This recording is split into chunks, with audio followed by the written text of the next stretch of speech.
असांजो फर्ज़ आहे कि तव्हांजी जान ऐं तव्हांजे माल जो भरपूर नमूने सां तहफ़ुज़ कयो वञे ऐं उहो तहफ़ुज़ उन स्टेज ते हुजे चाहे उन में असांजी जान छो न हली वञे पर तव्हांजो नुक़सान न थिए।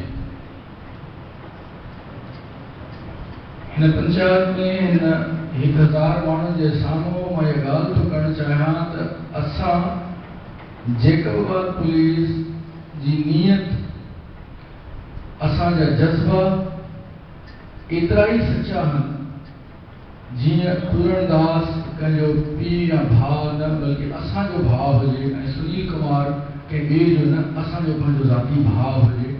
असां उन जज़्बे जे तहत हलूं था पर क्वेश्चन मार्क हिते थो अचे त छा पुलिस जे इन 4 ॾोहारियुनि खे वधण सां ही ॻाल्हियूं हिते बंदि थी वेंदियूं।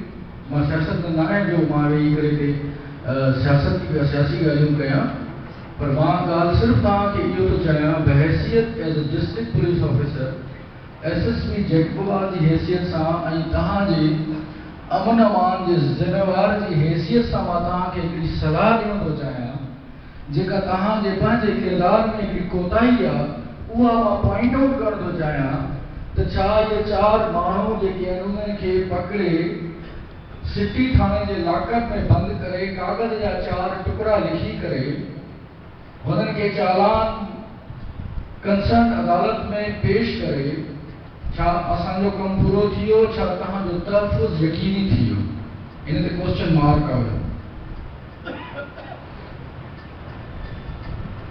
पोयां केस साईं डॉक्टर BH खुराना साहब हिते नोट कराया बदकिस्मत केस ये न हुजणु खपनि मको मदीनो त जैकबाबाद में कोन थींदो।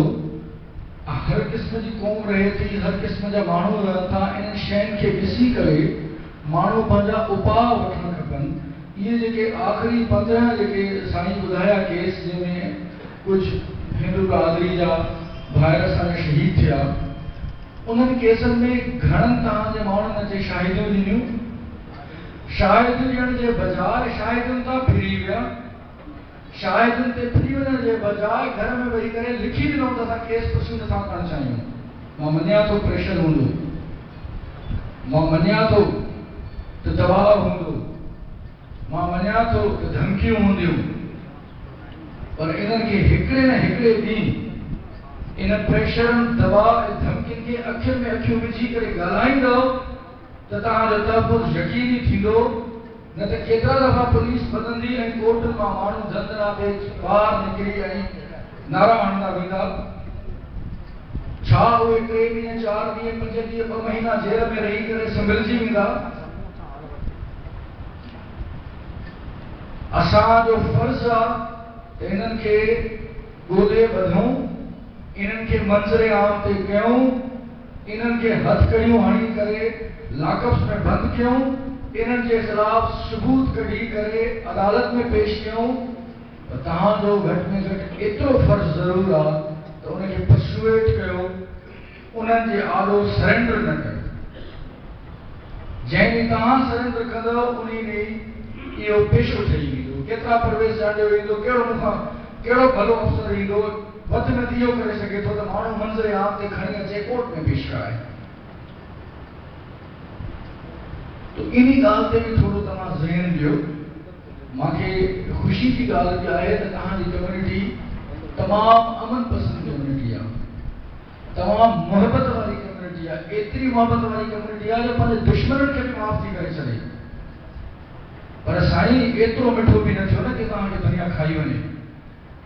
थोरो कोड़ो बि थियणो पवंदो आहे थोरो पंहिंजो पाण उथो बि सही। मां हिते कोई स्टेज ते साईं आयो मुंहिंजे ख़्याल में कश्मीर गंदकोट खां पंचायत जो को उहिदेदार हिते आयो हो साईं नंदलाल।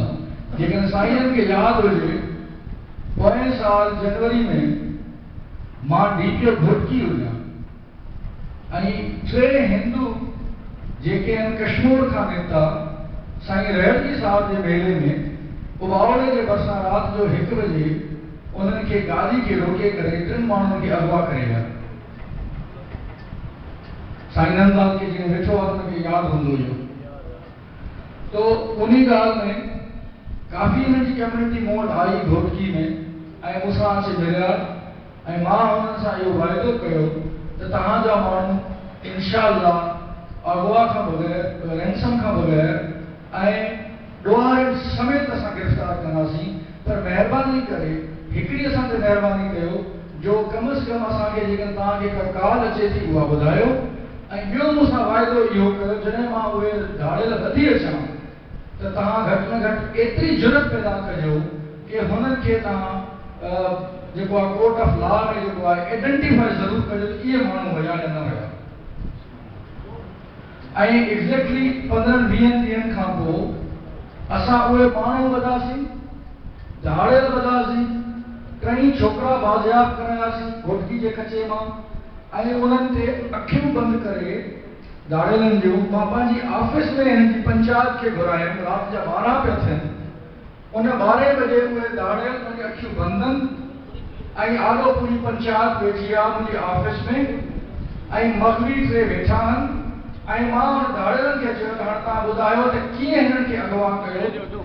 हिकु स्टेज हुननि ॿुधाई करे जंहिं वक़्तु कुवाड़ो खां खणी वञण खां पोइ करे बाज़ियाब कराइण ताईं ऐं जॾहिं हुननि जूं अखियूं खोलियूं त पोइ वरी ॾिठो सभु माण्हू वेठा पंचायत जा, पहिरियों सम्झनि पिया शायदि जीपीओ साहब अकेलो आहे। ऐं उहे टे जेके उन्हनि सां गॾु असां मगवी बाज़ियाब करायासीं उहे पाण चवनि पिया ॿुधाइनि पिया ॻाल्हियूं, पर उन जे बावजूद बि जेको मूंसां जो कयल वाइदो हुयो उन निभायो वियो न। FIR कराई वई, असां सरकार तरफ़ां FIR ॾिनीसीं ऐं जेकॾहिं मां चयो सरकार तरफ़ां FIR ॾियूं था कम से कम उनजी कोर्ट में आइडेंटिफिकेशन करायो। जेकॾहिं तव्हांखे माफ़ बि करिणो आहे त हिननि खे क़ुर खणी अचनि ॾियो, तव्हां ॾे बराबरी वठी अचनि ॾियो, तव्हां ॾे 4 वॾा विच में वठी अचनि, तव्हां उन मीटिंग में वेही करे हिननि खां तहफ़ुज़ जी यकीनी ॾियारायो त ॿीहर इहे ॾोहारी ॿीहर इहे धाड़ियल जेके तव्हांखे तंग न कंदा। उन खां पोइ वरी तव्हां कोर्ट में हिननि जे हक़ में बयान ॾेई जान चलायो हिननि जी, चलो घटि में घटि कुझु तक ज़मानत वठो। तव्हां उहा ज़मानत बि नथा वठणु चाहियो। जीअं हिननि कुझु केसनि में जेकॾहिं आहिनि त बिल्कुलु गवाह थियो, बिल्कुलु हुननि जे ख़िलाफ़ शनाख़्त परेड में अचो, शामिल थियो। जॾहिं ट्रायल जी ॻाल्हि अचे ऐं उहे माण्हू तव्हांजे अचनि त बाबा असांखे माफ़ कयो, हाणे असां ग़लती थी वई आहे, त उहा ग़लती उते ॾियण जे बजाए पंचायत में विहारे हुनखे चओ हिकु मुंहिंजो चङो माण्हू वठी अच जेको सुभाणे ज़मानत ॾिजे, तूं लोटे कहिड़ो ज़मानत वठंदासीं असां। उहो चङे खे वठी अचे हिते तव्हां वटि अचे, तव्हां वटि हली अचे, पोइ तव्हां हुनखे माफ़ कयो वञी। भला ख़ुदा जॾहिं इहे फ़ोन जी धमकी ते तव्हां माफ़ कंदव, तव्हां ईअं प्रेशर में अची माफ़ कंदव त अहिड़ा केस रोज़ पिया थींदा। पोइ पंचायत में रोज़ अचे वियो हिते वेही करे ॻाल्हियूं करे हर को पंहिंजे घर हलियो वञे। जीअं बाबू साहब जेका आहे उहा सच ॻाल्हि ॿुधाई, तव्हांखे हक़ीक़त पसंदि ॻाल्हियूं ॿुधायूं आहिनि। इन ते कुझु जेको आहे तव्हां बि सोचो। ही ॻाल्हियूं उहे आहिनि जेके तव्हां शायदि एज़ अ पुलिस अफ़सर मूंखे न चवणु खपनि, पर मां बहसियत अमन अमान जो ज़िम्मेदार आहियां। मूंखे तव्हांखे सच सलाह ॾियणी आहे, कूड़ी सलाह में तव्हांखे न रखिणो। रहियो बाक़ी हे जेके ॿ केस जेके हलनि था उहो उन्हनि ते असां ॾींहुं राति वर्कआउट कयूं था पिया। कुझु माण्हू असां गिरफ़्तार बि कया। नाला मां डिस्क्लोज़ न कंदुसि हिते, शायदि कुझु माण्हू तव्हांखे ख़बर पई बि हूंदी। उन खां तफ़्तीश बि हले थी पई। असांखे क्लूज़ बि कुझु मिलिया, उन्हनि ते कमु हले थो। ऐं इन जे ॾिसी करे सिचुएशन खे ॾिसी करे कि कोई असांखे हिकिड़ो DSP रैंक लेवल ते SPO रैंक ते जेको आहे उहो असांखे न्यूट्रल अफ़सर मिले, जंहिंजे करे मां रिक्वेस्ट कई कि ASP साहब असांखे ॾिनो वञे। उहा ॻाल्हि पूरी थी। ASP साहब नई सिटी में आयो आहे। Is a very competent man, young ASP आहे, CSS क्वालिफाइड करे पहली पोस्टिंग आहे हुनजी as an SPO city Jacobabad. हुनजे कैरियर जो आगाज़ आहे हितां ऐं हिनखे ॿिन्ही केसनि खे चैलेंज सम्झी करे हिनखे वरितो आहे। ऐं ही पाण पंजाब जो रहण वारो आहे। हिते न कंहिं वॾेरे खे सुञाणे, न कंहिं अमीर खे सुञाणे, न कंहिंखे सुञाणे। तो मूंखे यकीन आहे तो इंशाअल्लाह कुछ ही ॾींहंनि में तव्हांखे असां इहे माण्हू ॿाहिरि कढी ॾींदासीं, पर शर्त उहो ई रहंदो त तव्हां प्रेशर में अची वापसि न थींदो। तव्हां बिल्कुलु साथ ॾियो, पुलिस तव्हां सां गॾु आहे। जेकॾहिं केरु धमकी थो ॾिए त धमकी जो जवाबु धमकी सां ॾियो। इन्ही में ई सर्वाइवल आहे तव्हांजो। हूअं खणी हिकु हिकु करे माण्हू मतिलबु कॾहिं केरु मरी वियो, कॾहिं केरु मरी वियो, छो मरे, छो शहीद थिए। तो बहरहाल मुंहिंजी तव्हांखे इहा इल्तिजा बि हूंदी। आख़िर में हिकु दफ़ो ॿीहर डॉक्टर पूरनदास ऐं साईं सुनील कुमार जेको आहे शहीद, उनजी फैमिली सां पूरे अफ़सोस में मैं शामिल हाँ, बल्कि पूरी ज़िला पुलिस अफ़सोस में शामिल आहे। ऐं तव्हां मिनॉरिटीज़ हर वक़्तु पाण खे चओ तव्हां मिनॉरिटीज़ हो, तव्हां मिनॉरिटीज़ न आहियो। तव्हां हिन धरती जा असुल वारिस आहियो। तव्हां हिन जेकबाद शहर जी रोशनी आहियो। तव्हां हिन जेकबाद शहर जो चमकंदड़ चहिरो आहियो। हिते जेका रंगीनी आहे उहा तव्हांजी निस्बत सां आहे। असां जेके चारों तरफ़ खां पहाड़नि खां लही आया बरोच जेके आहिनि उन्हनि खे न इहे धंधा करणु ईंदा, न इन्हनि खे इहे शयूं बाज़ारियूं जेके आहिनि उहे आबाद करणु ईंदियूं। इहा तव्हांजी महिरबानी आहे। ऐं तव्हां ही जेके एॾे कारोबार खे मथे करे असांजी प्रॉपर्टीज़ ऐं असांजो ज़मीन जो जेको आहे मान मर्तबो मथे कयो आहे, उन्हनि जी जेका आहे क़ीमत वधाई आहे, इहे ॻाल्हियूं तव्हां सां जी बाबू साहब ॻाल्हि कई त इंडिया में वञो था तव्हांखे मुहाजिर था चवनि, हुते त सिंधी मुहाजिर आहिनि। इंडिया तव्हांजो मुल्क न आहे, उहो तव्हांजो देश न आहे, तव्हांजे अबनि दादनि जो देश हे आहे। सिंध तव्हांजो देश आहे, सिंध असांजो देश आहे, असां सभिनी जो आहे।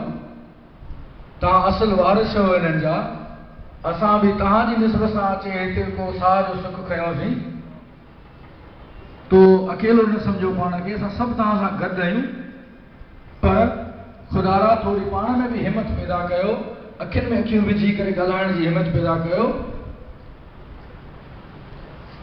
अलाह कंदो सभु सणाई थींदी ऐं अलाह कंदो अमन ऐं आशा जेका आहे उहा बहाल बि थींदी ऐं अञा मज़बूत बि थींदी। ऐं हीउ जेको जेकबाद अॼु तव्हां सींगारियो संवारियो आहे, अलाह कंदो हिन खां वधीक तव्हां सींगारींदो संवारींदो ऐं इन खां वधीक जेको आहे सो सुहिणो करे ॾींदो असां सभिनी खे। तो असां तव्हां सां गॾु आहियूं। बाक़ी तव्हांजी हिंदू पंचायत जा जेके उहिदेदार आहिनि, जेका डेलीगेशन आहे, उन्ही सां मुंहिंजो मुसलसल राब्तो आहे। मुंहिंजे ऑफिस में ईंदा आहिनि, मां राब्ते में रहंदो आहियां। उन्हनि खे असां प्रोग्रेस ॿुधाईंदा रहंदासीं। इनशाअल्लाह तव्हांखे ख़बर पवंदी। वॾी महिरबानी।